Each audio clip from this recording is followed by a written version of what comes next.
नमस्कार दोस्तों, आज हमारे गुरुकुल स्टडी कैंपस चैनल पर आप सभी लोगों का स्वागत है। हम आप लोगों को विकिरण संबंधी स्टीफन का नियम बताने जा रहे हैं। स्टीफन का नियम क्या है? किसी भी पृष्ठ की उत्सर्जकता उसके परम ताप के चतुर्थ घात के समानुपाती होती है। E is directly proportional to T to the power 4.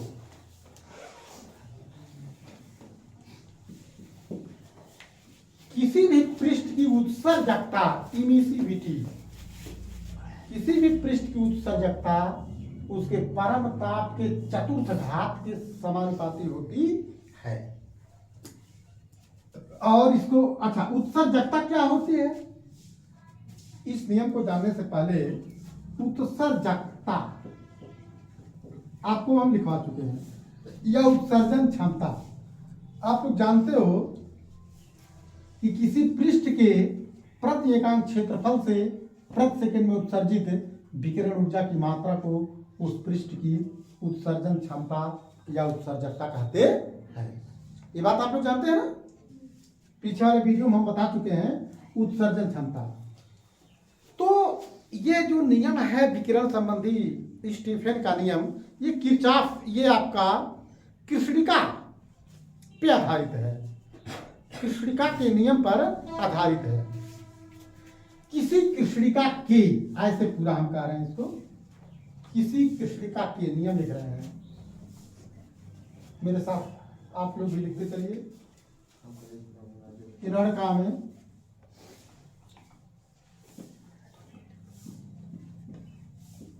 किसी कृष्णिका के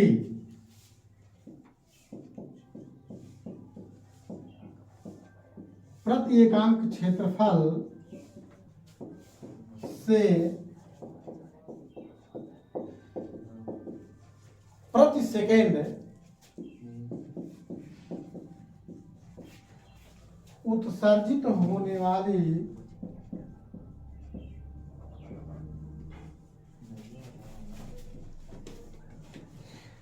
विकिरण ऊर्जा की मात्रा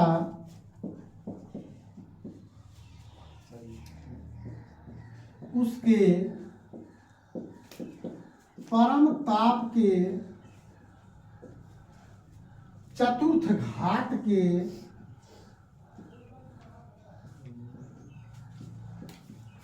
समानुपाती होती है। ठीक है ना? और मैं इसी चीज को 60 बोल दिया था, अथवा करके ऐसे मैं बोला था शुरुआत में ही कि किसी भी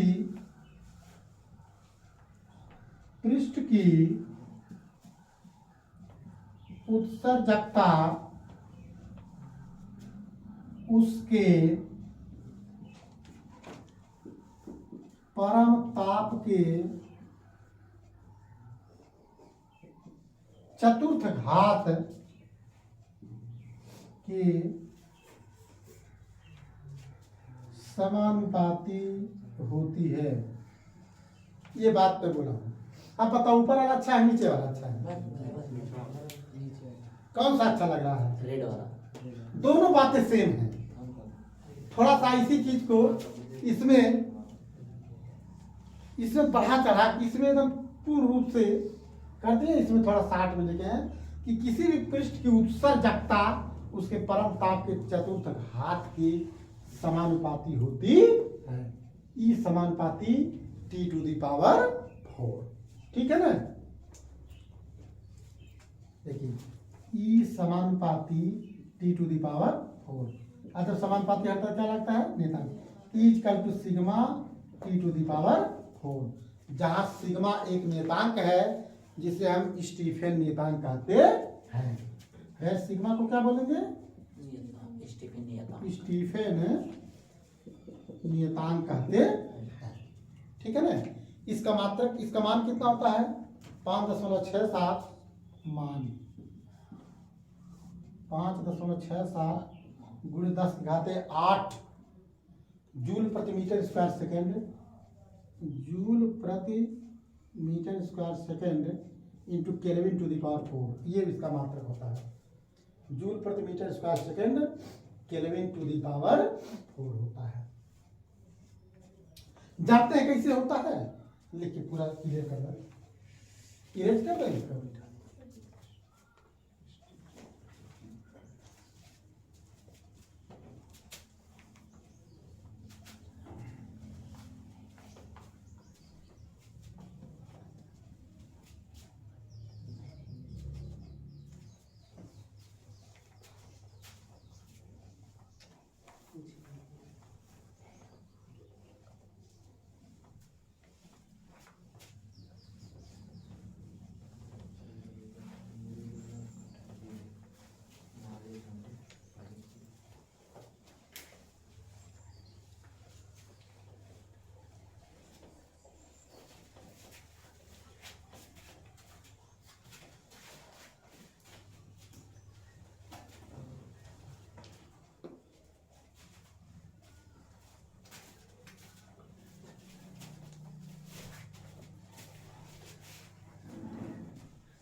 देखिए ये जो आप लोग पढ़े हो, ई समानुपाती T to the power 4 equal to sigma T to the power 4 पढ़े, ठीक है ना। तो सिग्मा इक्वल टू क्या होगा, E by T to the power 4 होगा। ई क्या है, उत्सर्जकता है, जी सर। ई उत्सर्जन क्षमता है, इसका मात्रक क्या होता है, जूल जूल प्रति मीटर स्क्वायर सेकेंड होता है ना, और नीचे टी है, ताप का मात्रक केल्विन होता है, केल्विन को के लिख देते हैं, के टू दी पावर 4, ठीक है। अच्छा, इसके मात्रकों में हम पैसे परिवर्तन, इसका मान हम आपको कितना बताया है, इसका मान है 5.67 गुणे 10 के घाते 8 घात joule per metre square second into kelvin to the power 4, ये इसका मान होता है। अच्छा, तो ये जो है आपका सिग्मा आई इक्वल टू क्या होता है, ई इक्वल टू हम ई बटे या ई डैश बटे ए इंटू टी ऐसे लिखते हैं, और उसके बाद जो है कि आपका ये है टी टू दी पावर 4। तो ई डैश इक्वल टू क्या हो जाएगा, E dash equal to A T to the power 4 into sigma, इस रूप में भी हम इस चीज को लिख सकते हैं, ठीक है ना।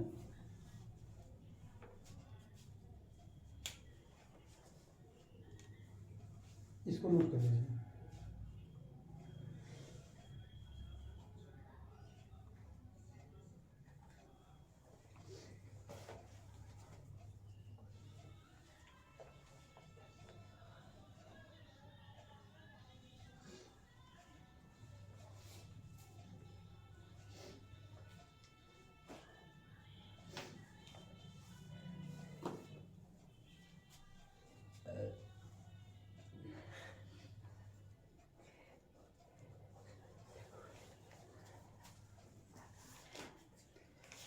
दूसरा पॉइंट लिख रहे हैं, किसी कृष्णिका के प्रति एकांक क्षेत्रफल से नोट,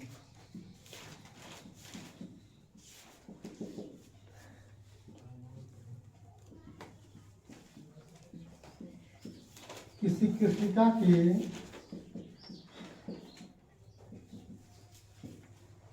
प्रति एकांक क्षेत्रफल से प्रति सेकंड उत्सर्जित विकिरण ऊर्जा में ह्रास,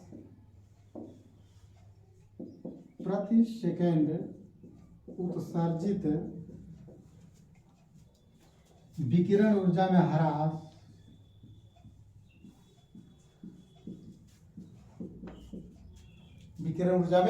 ह्रास डेल्टा ई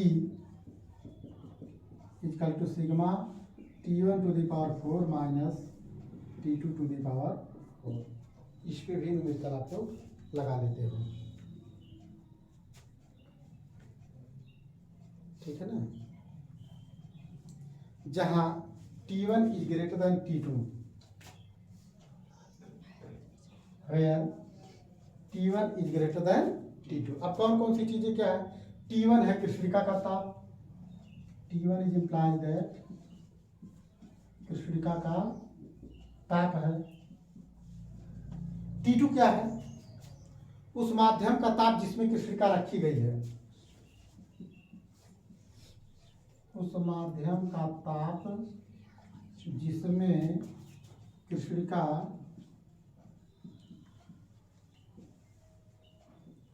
जिसमें कृष्णिका रखी गई है। डेल्टा ई क्या है? ऊष्माहान की दर है। Delta E is implies that ऊष्माहान की दर है।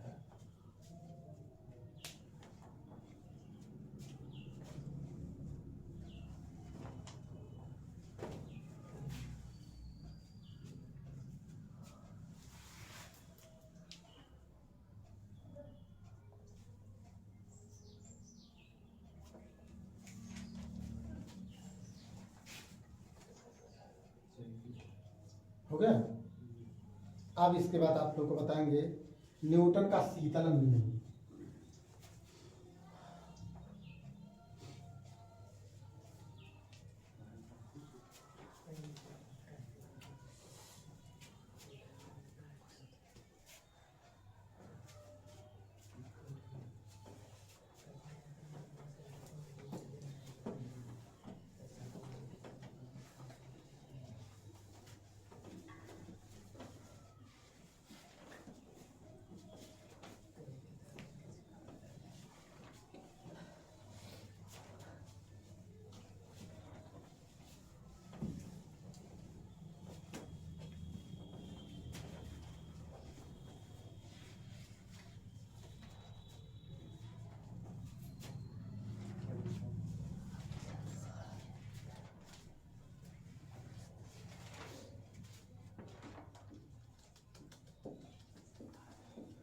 न्यूटन का शीतलन नियम, ठीक है।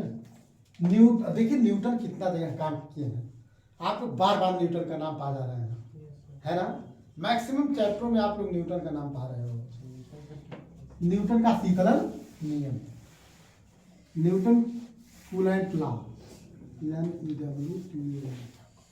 Newton coolant law of radiation दे देते हैं, ठीक है ना। रेडिएशन पर भी न्यूटन महोदय ने अपना नियम दिया भाई।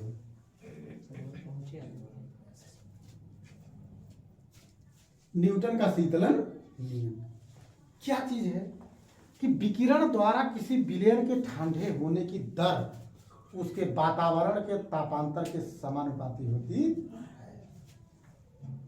विकिरण द्वारा किसी विलयन के ठंडे होने की दर उसके वातावरण के तापांतर के समानुपाती होती है।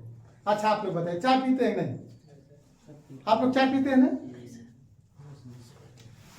तो आप लोग चाय पीते हैं, ठंडी के महीना में चाय और गर्मी के महीना में चाय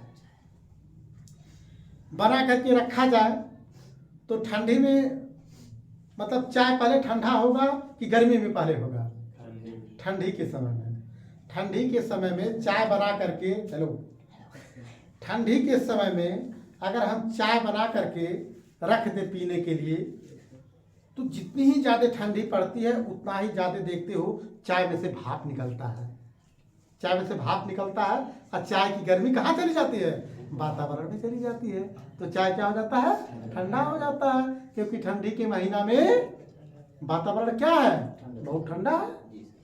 वातावरण बहुत ठंडा है तो वह ठंडा क्या करता है? गर्मी को अपनी ओर खींच लेता है और क्या होता है? वह चाय जल्दी से ठंडी हो जाती है।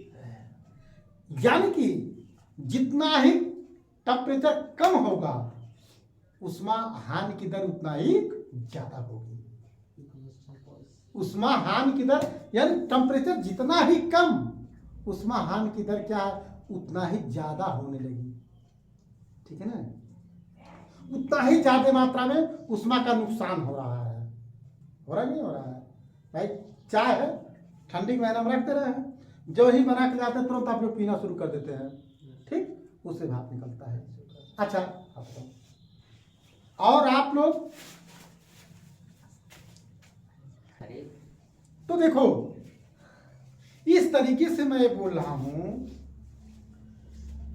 कि जो उष्मा न्यूटन महोदय का जो प्रयोग है कितना अच्छा है। अच्छा, आप लोगों को ठंडा क्यों लगता है? आप लोगों को ठंडा क्यों लगता है या गर्मी क्यों लगती है, इस पे भी जानना जरूरी है। क्यों आपको ठंडी लगती है, क्यों आपको गर्मी लगती है? ठंडी लगने का कारण ये है कि आपके शरीर की गर्मी का बाहर निकल जाना। हमको ठंडा क्यों लगता है? हमारे शरीर की गर्मी कहाँ चली जाती है? बाहर चली जाती है। तो जब हमारे शरीर की गर्मी बाहर चली जाती है तो हमारे शरीर का ताप क्या होता है? कम होता है।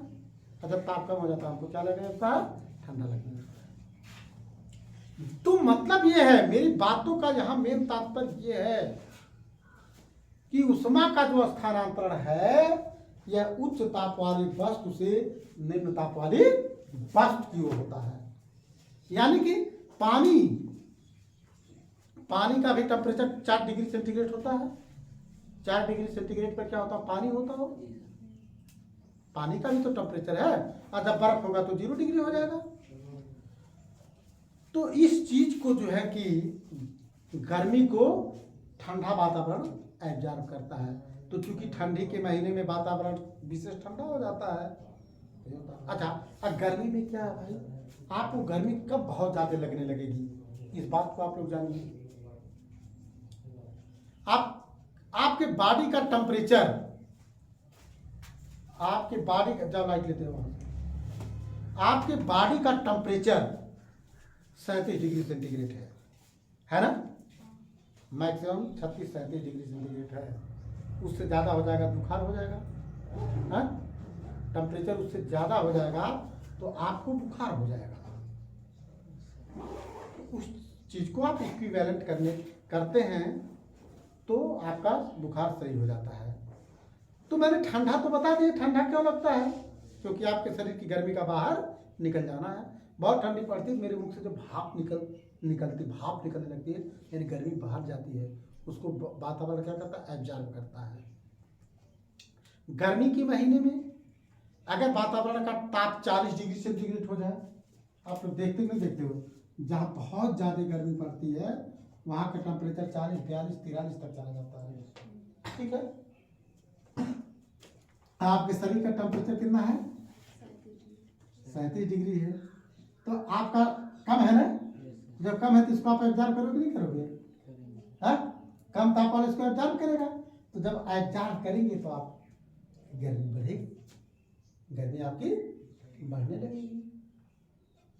जब बहुत ज़्यादा ठंडी पड़ती है, आप देखते हो वातावरण का टेम्परेचर 10 डिग्री, 8 डिग्री, 5 डिग्री हो जाता, नहीं हो जाता है?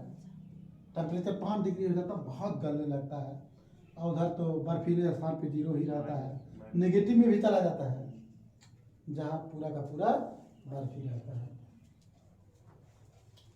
तो ये चीज़ है विद्यार्थियों, न्यूटन का शीतलन नियम कि विकिरण द्वारा, लिखिए नोट कीजिए, विकिरण द्वारा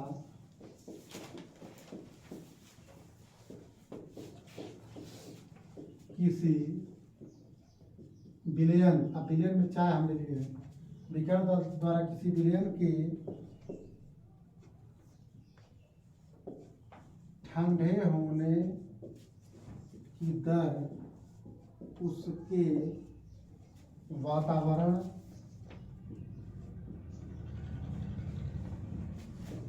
के तापांतर के समानुपाती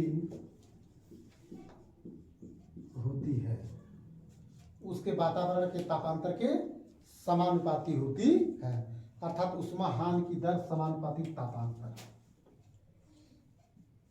उष्माहान की दर डायरेक्टली प्रोपोर्शनल टू तापांतर। इंग्लिश में क्या बोलते हैं कि जो loss of energy, the rate of loss of energy is directly proportional to temperature difference. Temperature difference. तो कहने का मतलब यह है, ताप जितना कम होगा, ताप जितना कम होगा ऊष्माहान की दर जो होती है, ऊष्माहान की जो दर होती है वो ये घटेगा तो ये घटेगा, ये बढ़ेगा तो ये बढ़ेगा। इस तरीके से आपका होता है।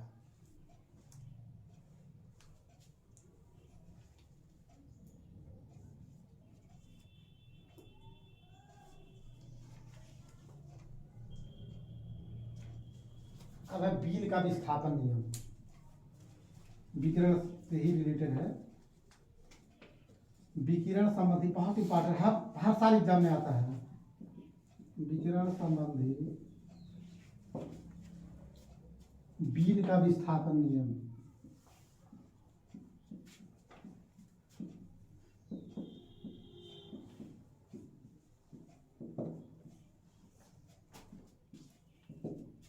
ठीक है, बीन डिस्प्लेसमेंट लॉ।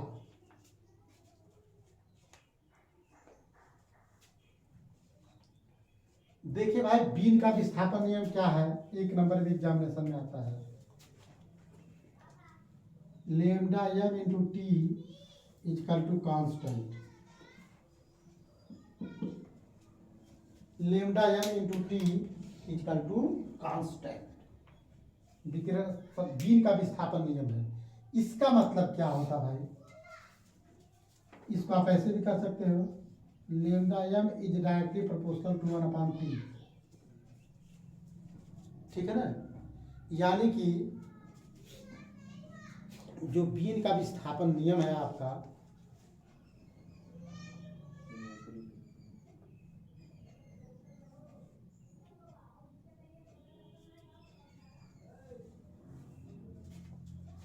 कि किसी कृष्णिका से उत्सर्जित अधिकतम ऊर्जा के संगत तरंगदैर्घ्य उसके परम ताप के व्युत्क्रमानुपाती होती है।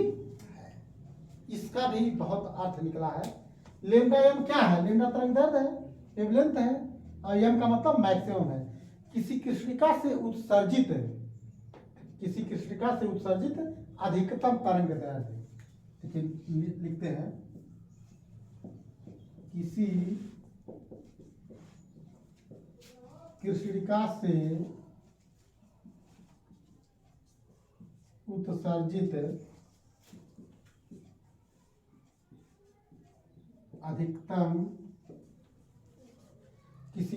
से उत्सर्जित अधिकतम तरंगदैर्घ्य उसके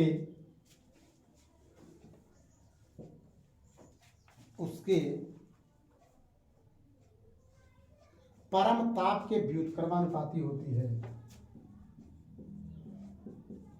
परम ताप के व्युत्क्रमानुपाती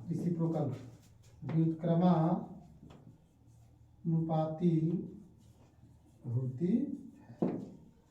किसी कृष्णिका से उत्सर्जित अधिकतम ऊर्जा के संगत तरंगदैर्घ्य, अधिकतम ऊर्जा ऐसे लीजिए, अधिकतम ऊर्जा के संगत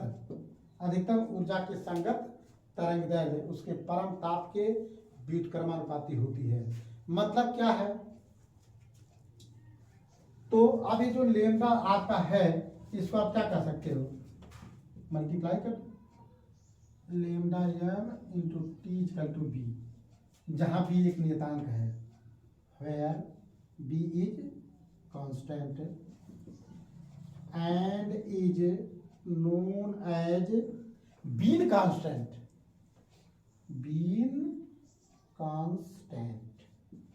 ठीक, अपने नाम पे ही रख दिया क्योंकि इनका नाम बीन था। बीन बजाने वाला न जान लीजिएगा, बीन बजा के क्या करते हैं, सांप को नचाते हैं ना, बीन बजा के सांप को नचाते हैं, मन डोले तेरा तन डोले, यही गाना बजाते हैं ना। तो lambda m into T is equal to B होता है। ये चीज आपका होता है बीन का विस्थापन नियम। विस्थापन नियम, इस बात को जरा सा आप लोग समझ लीजिए, इसके अर्थ को मैं क्लियर कर दूं, इसका क्या अर्थ निकला, अब इसके मतलब को आप लोग जानें।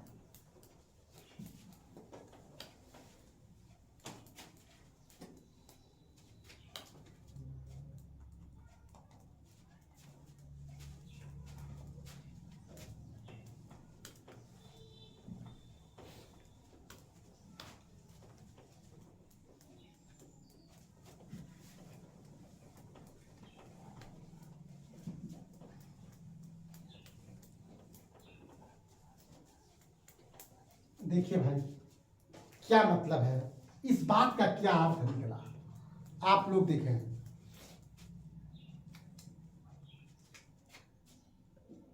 लेमडा एम समानुपाती 1/t।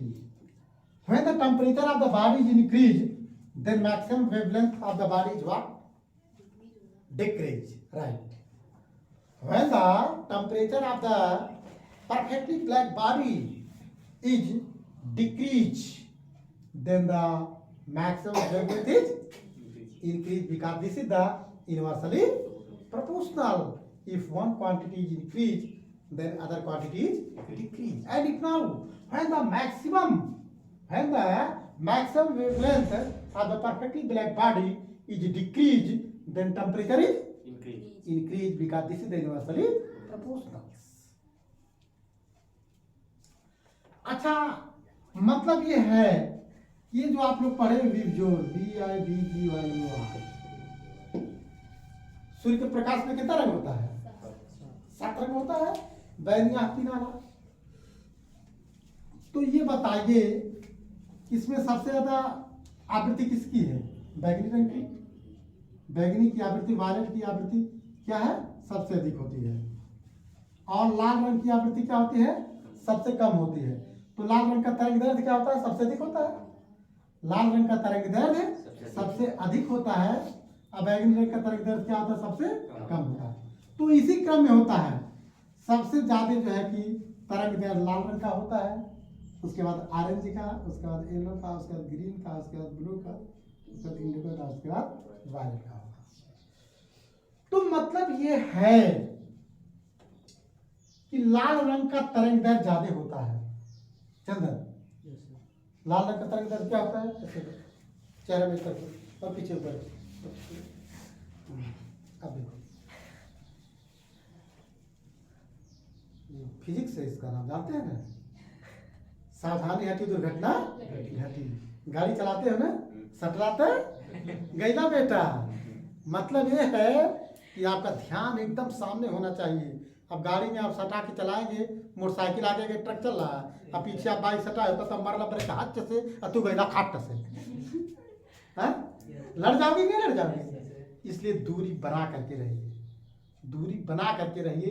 अगर वो ब्रेक ही ले तो आप भी ब्रेक ले लें। पता चला कि वो गाड़ी चल रही है, आपकी गाड़ी चल रही है, आप उधर देख रहे हो, उधर आप कोई चीज देख रहे हो। इसी में सावधानी हटी दुर्घटना घटी, ये बहुत अच्छी कहावत है। दुनिया के किसी भी क्षेत्र में अगर आप सावधानी हटा दिए तो दुर्घटना घट जाएगी। चाहे शिक्षा के क्षेत्र में, चाहे सामाजिक क्षेत्र में, चाहे राजनीति के क्षेत्र में। भाई पढ़ाई, आप अगर पढ़ाई लापरवाही कर देंगे तो आप लोग बताइए, फेल हो जाएंगे ना? फेल हो जाएंगे, रिजल्ट गड़बड़ हो जाएगा ना, नंबर आपका कम हो जाएगा। बिजनेस में भी अगर आप अपने बिजनेस में सक्रियता, खेती बाड़ी में, अब गेहूं बो दिए आप, गेहूं बोने के बाद 2 महीना खेत देखते खेते बाड़ी, गेहूं छींटने के बाद आप अपना घर पे सोए हैं, तब बताओ गेहूं जम गया, उसके बाद पानी के बिना गेहूं मर जाएगा कि नहीं मर जाएगा? तो जब गेहूं को पानी देने का समय आ जाता है तो हमें समय पर गेहूं को पानी देना पड़ेगा। तो इसका मतलब हम जागे तभी तो, सो गए होते खेत को कभी देखबे नहीं करते तो क्या होगा? प्रकृति के बल पे सबके दाता राम है। सुने हैं ना कहावत आप लोग कि चलिए अच्छा नहीं कुछ तो हो सकता भगवान पनिए बरस दे, अब भगवान बरस देंगे तो बेचारा जी जाएगा। लेकिन कर्म में बेटा अब निहायत उससे नहीं काम चलेगा कि अंदाजे ट्रिक मार दिए, हो सकता सही हो जाए। मान लो 4 क्वेश्चन है, ABCD 4 विकल्प है, आप एको दिन नहीं पढ़े हो, एक भी दिन नहीं पढ़े हो, ऐसा ट्रिक मारे आपका 4 सही हो गया, आप हीरो हो गए घूम करके। एक दिन पढ़वे नहीं किए और आप हीरो हो गए। उसका भरोसा मत करना। जो प्रकृति, जो भगवान के द्वारा पानी बरसता है, अब पता नहीं कम वर्षा की ज़्यादा वर्षा, ठीक है, तो बहुत होगा गेहूँ थोड़ा सा बढ़ जाएगा, बहुत छोटा छोटा होगा, उतना भी कम गेहूँ हो जाएगा जितना आपके खाने के लिए भी नहीं हो पाएगा। तो लेमडा एम समानुपाती 1/t। मेन बात पे आ जाओ, टॉपिक से मत भटकिए आप लोग। तू तो सब सटला तक गईला बेटा, मैं चंदन पे बोल दिया कि अब देखिए भाई, आप लोग देखते जब सुबह सुबह सूर्योदय होता है, सूर्योदय के समय आप लोग देखते हैं सूर्य लाल रंग का दिखाई देता है। हाँ, तो उस समय बहुत ही धूप लगता है कि सबसे कम लगता है? सबसे कम लगता है ना। यानी कि लाल रंग की तरंगदैर्घ्य ज्यादा है, लाल रंग की तरंगदैर्घ्य ज्यादा है, तो टेम्परेचर क्या है? कम है। लाल रंग की तरंगदैर्घ्य ज्यादा है तो टेम्परेचर कम है। अब फिर देखते हैं उसके बाद क्या है। आप देखते हैं सूर्य जब उगता है, सूर्य इस नियम से क्या जाता है, जब सूर्य उगता है तो टेम्परेचर कम होता है, सबसे पहले लाल रंग का दिखाई देता है। उसके बाद देखिए थोड़ा थोड़ा ऑरेंज होने लगता है, होता ना, पहले एकदम लाल दिखाई देगा, उसके बाद थोड़ा सा ऑरेंज होगा, उसके बाद लास्ट थोड़ा थोड़ा पीला दिखने लगता होगा, सूर्य थोड़ा थोड़ा पीला होने लगता है। अब उसके बाद सूर्य श्वेत हो जाता है। उसके बाद क्या हो जाता है? श्वेत हो जाता है। यानी कृष्ण का विकिरण श्वेत होता है। कृष्ण का विकिरण क्या होता है? श्वेत। इसी वजह से उसको हम श्वेत प्रकाश कहते हैं। जब पूरा जब प्रकाश उससे आने लगता है सूर्य से, जब सूर्य से प्रकाश आने लगता है तो सूर्य किस कलर का हो जाता है? सफेद कलर का हो जाता है। उसके बाद जो जो समय बढ़ती जाती है आप देखते हैं टेम्परेचर बढ़ जाता है। अब फिर धीरे धीरे धीरे टेम्परेचर घटते घटते घटते क्या है, अरे भाई 6 बजे सूर्योदय हुआ, 6-7 बजे इस समय दिसंबर के महीना में 7 बजे हुआ, हाँ 8 बजे बढ़ा, 9 बजे बढ़ा, 10, 11, 12 तक खूब धूप हो जाएगा। उसके बाद जब 1-2 बजेगा, भैया अब देखिए कम हो रहा है, 2, 3 बजे आपका और टेम्परेचर कम हो जाता है, 4, अब 5 बजते बजते जैसे हुआ था उसी प्रकार से फिर सूर्य लाल रंग का हो जाता है ना। हाँ भाई, जब सूर्य अस्त होता है किस कलर का होता है? लाल कलर का। तो लाल कलर में उदित हुआ और लाल कलर में, तो फिर टेम्परेचर घटता घटता घटता टेम्परेचर एकदम कम हो गया, है ना। तो ये है आपका बीन का विस्थापन नियम। किसी कृष्णिका से उत्सर्जित अधिकतम ऊर्जा के संगत तरंगदैर्घ्य उसके परम ताप के व्युत्क्रम, इस चीज को नोट कर चुका ना, उसके परम ताप के व्युत्क्रमानुपाती होती है, ठीक है ना। तो आप लोग देखते हैं लोहा गर्म करते हैं, लोहे की छड़ वगैरह जब आप लोग गर्म करते हो तो सबसे पहले क्या होता है, लोहा धीरे धीरे रेड होता है ना, धीरे धीरे लोहा क्या होता है एकदम लाल हो जाता है। और उसके बाद भी जब बहुत ज़्यादा देर लगेंगे, धीरे धीरे धीरे धीरे धीरे धीरे फिर क्या होता है, वो जैसे कोयला है ना, कोयला जब आग जलती है तो लाल हो जाता है, और कोयले की राखी क्या होती है? सफ़ेद होती है। कोयले की राखी सफ़ेद होती है। तो ये सब आपका बीन के विस्थापन नियम का है। इसका मान क्या होता है?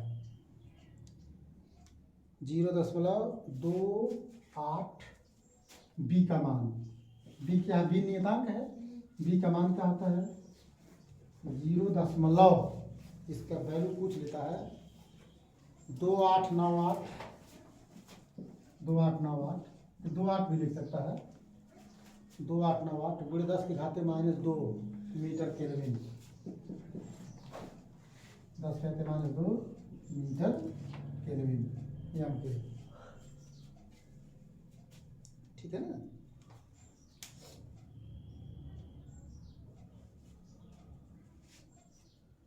तो ये आपका बीन का विस्थापन नियम हमने बताया। इसके बाद भाई प्लांक की परिकल्पना थोड़ा सा देख लीजिए। प्लांक की परिकल्पना हम आपको जब बता रहे थे प्रकाश वैद्युत प्रभाव संबंधी आइंस्टीन की परिकल्पना, ठीक है ना। आइंस्टीन के नियम से प्रकाश वैद्युत प्रभाव के 5 नियमों की क्या हुई थी? पुष्टि हुई थी। आइंस्टीन के नियम से प्रकाश वैद्युत प्रभाव के 5 नियमों की पुष्टि हो गई थी, ठीक है ना। तो प्लांक की परिकल्पना,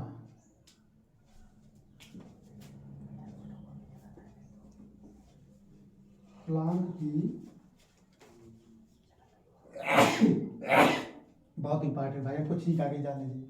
जब हमको जिस चीज पे छींक आती है परीक्षा में आता है, एकदम क्या आउट है प्लांक की परिकल्पना, प्लांक हाइपोथेसिस। अभी पेपर में छपा है, क्योंकि हमको ठीक आ गई। प्लैंक्स हाइपोथेसिस,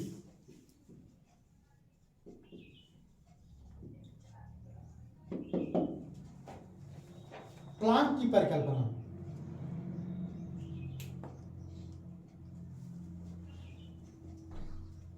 देखिए भाई, प्लांक की परिकल्पना क्या चीज होती है।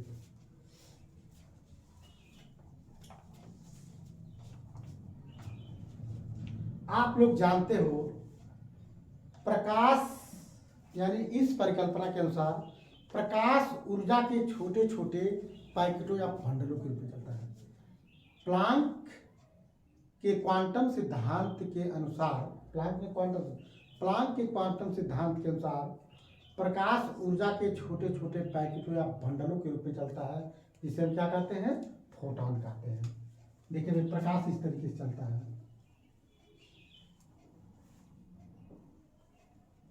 उन्होंने कहा था प्रकाश इस प्रकार से चलता है, ठीक है ना।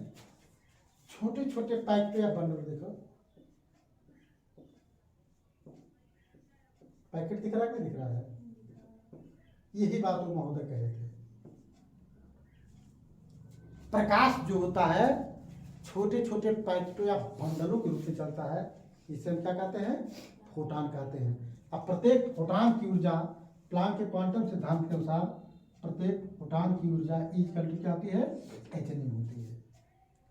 यह जो एनर्जी होती है, energy hν, 2hν, 3hν, 4hν, dot dot dot dot nhν। लेकिन आधा लिखे 1/2, 3/2, 4.9, 5, इस प्रकार की नहीं होती है।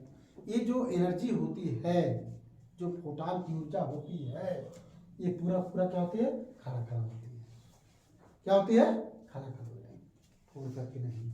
देखिए छोटे बच्चे जिद कर देते हैं, क्या कर देते हैं, भैया 1 लड्डू खाएंगे कि आधा लड्डू खाएंगे, कहेंगे खा तो एक खड़ा खा, आधा लड्डू, आधा दे दो फेंक देगा। छोटे छोटे बच्चे होते नहीं होते हैं,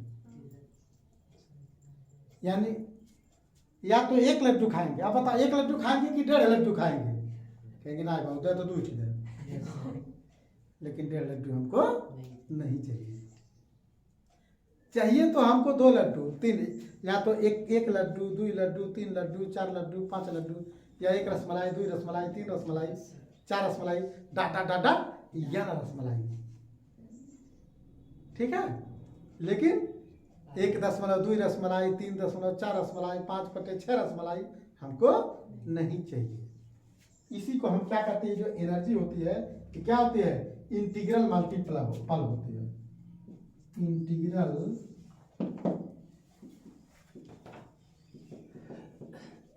this energy is the integral multiple. Hindi भाषा में क्या बोलते हैं, पूर्ण, ठीक है ना, बट नॉट फ्रैक्शन। फ्रैक्शनल देखिए, फ्रैक्शनल जो होता है नहीं होता है, यानी कि आंशिक गुणज नहीं, आंशिक गुणज नहीं होता है। होगी तो पूर्ण गुणज होगी, आंशिक गुणज नहीं होगी, ठीक है। ये है जो है प्लांक की परिकल्पना। प्लांक की परिकल्पना एग्जामिनेशन में आती है, तो ये तो एक बार आप लोगों को हम पीछे भी बता चुके हैं, इच्छा कर लिख लीजिए। ये जो हेडिंग है ना, नोट कर लीजिए, लिखिए प्लांक की परिकल्पना। इस परिकल्पना के अनुसार प्रकाश, इस परिकल्पना के अनुसार प्रकाश ऊर्जा के छोटे छोटे पैकेटों या बंडलों के रूप में चलता है।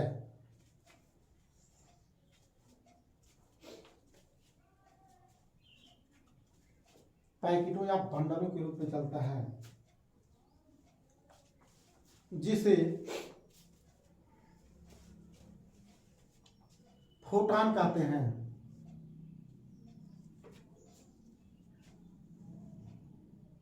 फोटॉन अथवा क्वांटा कहते हैं, भी लिखिए जिसे फोटॉन अथवा क्वांटा कहते हैं। क्वांटा लिखिए, क्वांटा, फोटॉन अथवा क्वांटा कहते हैं।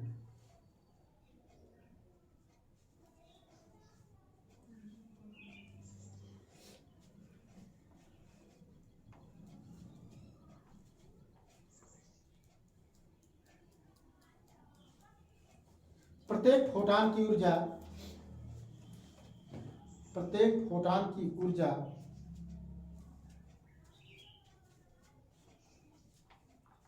E=hν होती है। E=hν होती है।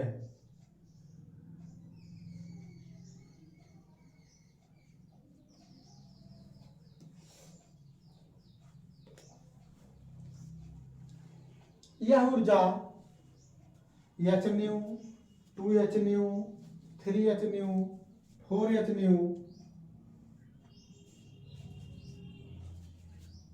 4hν dot dot dot dot nhν होती है।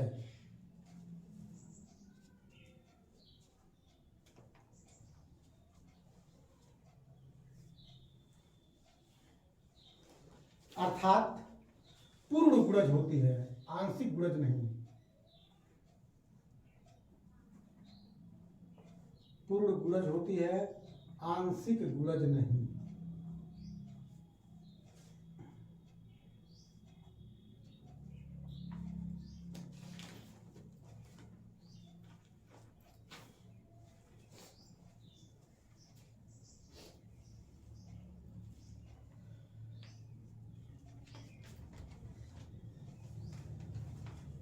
विशेष लिखिए, विशेष।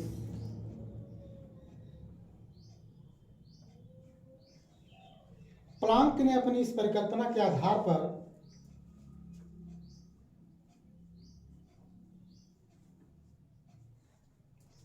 प्लांक ने अपनी इस परिकल्पना के आधार पर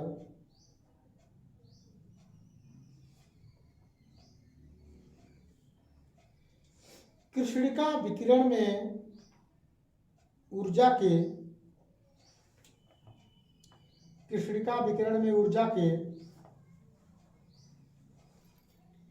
स्पेक्ट्रमी वितरण का सूत्र दिया।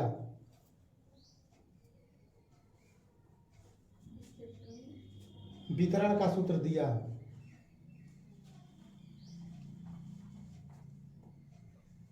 बाद में ल्यूमर तथा प्रिट्जहाइम ने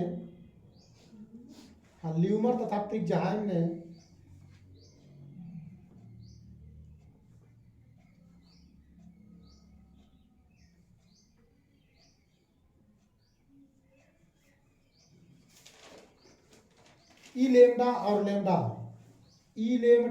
लेम्डा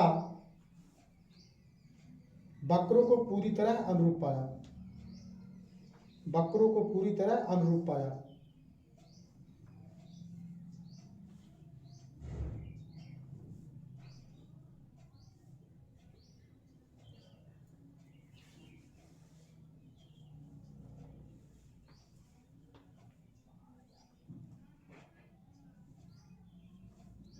ठीक है ना। अब आप लोग हेडिंग डालेंगे फोटॉन का संवेग। इंपॉर्टेंट है, इस पे भी फार्मूला आपका बनेगा।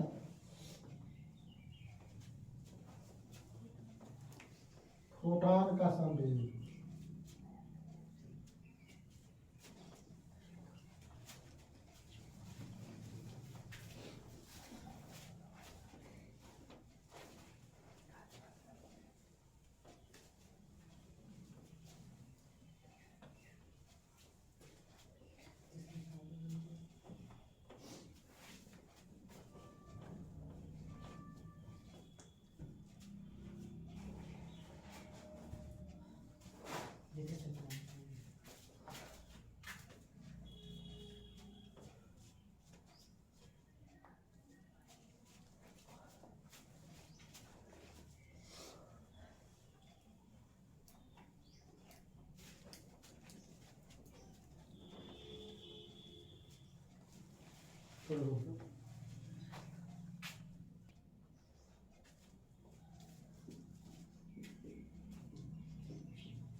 Momentum of photon.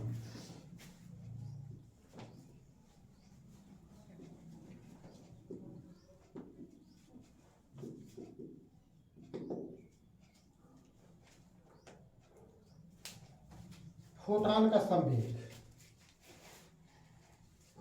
नोट करते चलिए।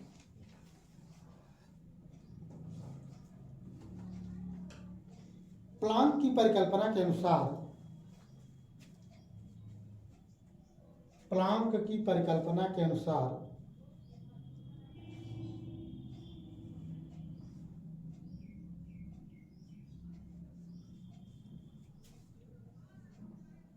फोटॉन का विराम द्रव्यमान शून्य होता है।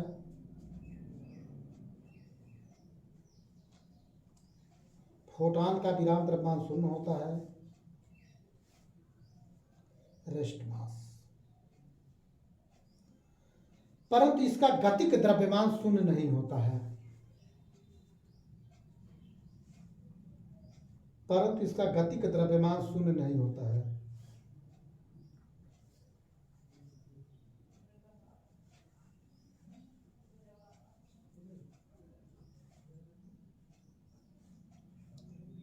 प्रत्येक फोटॉन प्रकाश की चाल c से चलता है।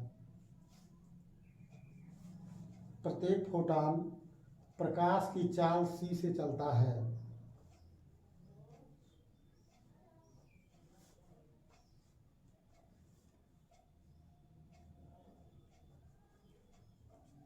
अब देखिए भाई आप लोग, आइंस्टीन का द्रव्यमान ऊर्जा समीकरण,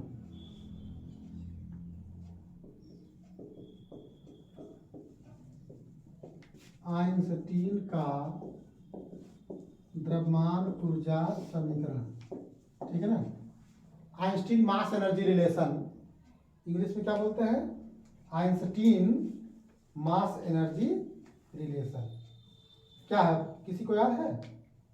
बोलिए, आइंस्टीन का रिलेशन क्या है? आइंस्टीन का relation E equal to mc square. ये सुने का पहली बार सुने? सही से बताइए आप लोग, कई बार सुन चुके हो। E equal to mc square, ठीक है ना। आइंस्टीन का द्रव्यमान ऊर्जा समीकरण। अच्छा, पर फोटॉन की ऊर्जा क्या होती है? फोटॉन की ऊर्जा E equal to h nu. Photon की ऊर्जा E equal to h nu, दोनों को बराबर कर दो। h nu equal to mc square, h nu equal to c बटे lambda equal to mc square. एक c से एक c कट गया। h बटे लेमडा बराबर क्या हो गया? mc। h बटे लेमडा बराबर mc, तो लेमडा बराबर h बटे mc, ये रिलेशन होता है।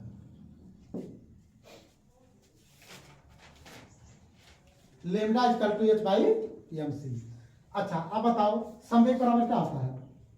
संवेग बराबर मात्रा गुणे वेग। संवेग बराबर आप लोग पढ़े हो हाई स्कूल से ही, संवेग बराबर मात्रा गुणे वेग। मात्रा मतलब द्रव्यमान यह है, अब वेग क्या है? प्रकाश का वेग c होता है। तो फोटॉन का संवेग क्या होता है? P बराबर mc, तो लेमडा बराबर h बटे p, ये भी रिलेशन हो गया, ठीक है ना। लेमडा बराबर h बटे mc बराबर h बटे p।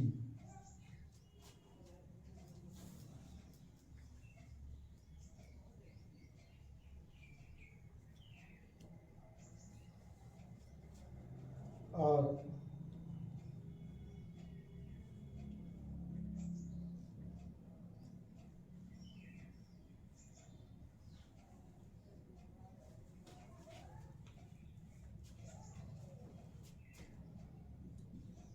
P equal to h by lambda भी कर सकते हैं।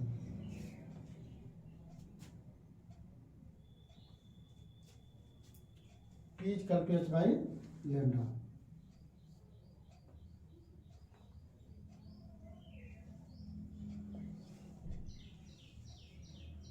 अब P equal to E by C, ये भी होता है, ठीक है, कैसे होता है ये भी फार्मूले याद होना चाहिए। फोटान का संवेग आपका P बराबर h बाई लेमडा, P बराबर E बाई C, अब P equal to H nu by C. तो अगर आप न्यू से ऊपर नीचे गुणा कर दीजिए,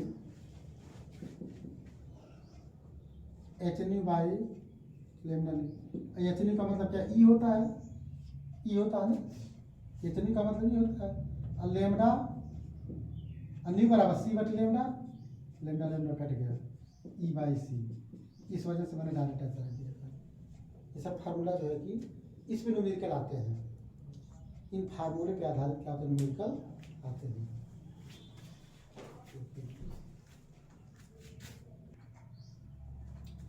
तो इस तरीके से इस लेक्चर में हमने आप लोगों को जो है